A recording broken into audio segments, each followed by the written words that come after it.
With Halloween season in full swing, I took a night tour through a low-country cemetery, then talked with a local tour guide about its history and the spirits who some believe haunt it today. All right, we're here at the Circular Church Graveyard with Andrew Kuhn, Bulldog's tour guide. Andrew, thank you for being here today. Thank you for having me. So this is different for us. We're in the graveyard. Absolutely. And I want to hear all about it.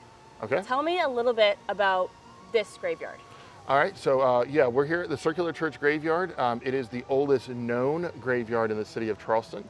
The oldest grave that we have back here dates back to 1695. When it comes to the graveyards that you see, especially in downtown Charleston, these historic graveyards, they're always connected to a church, which means that the people that were buried here were members of the congregation. They paid. The more money they paid, the closer to the church and the altar that they were trying to get to, because the mindset was this was kind of the way that you went to heaven, is being buried in hallowed ground. And what are some prominent figures in this graveyard? So you're going to find a number of the ministers throughout the history of the church. Of course, are going to be buried here.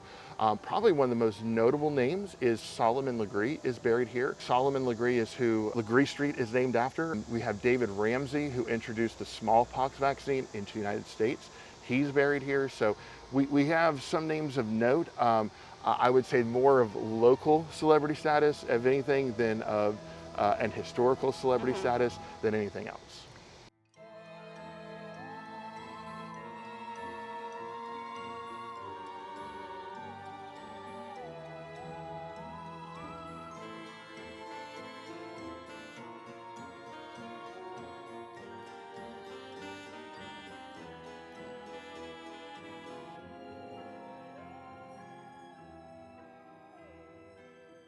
What are some crazy stories that you've seen over the years of doing tours here? One particular story that a lot of guides like to share of a woman by the name of Sarah Pratt, Sarah Pratt in the 1850s, there was a smallpox epidemic. His disease was so common in that period. She lost both of her children to that disease. And whenever you had one of these kind of epidemics, they had what were called death carts that would basically drive around town, and bodies were put on the sides of roads, right? They were basically put in makeshift coffins on the sides of the road. And then honestly, a lot of times it didn't even matter who you were, because they just needed to get bodies in the ground out of the fear, of course, the spread of these diseases. So when it came to Sarah Pratt, both of her sons were buried in what we believe to be a mass grave located on the southern side of the churchyard. And so Sarah Pratt will eventually pass away and be buried above her sons in the same grave. And so some people have walked by the graveyard, and even when we've been walking through, is that on that spot of ground, as they'll turn and they'll see this figure of a woman digging vigorously into the dirt and soil, and they kind of go to see what's wrong. She will eventually just kind of disappear. And a lot of us believe that it might be Sarah Pratt still trying to get to her sons. So that's one of the very common stories that you will often hear that we like to share.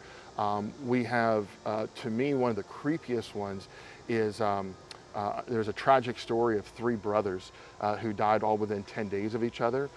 It was from disease just the same, and they were all under the age of 10 when they died. And we talk about how difficult that must have been for the parents, right? That struggle of losing three children within 10 days. And so we believe, though, that of course their innocence is maintained even in death. And so sometimes as we walk through, people will say they will hear the sound of children laughing among the tombstones.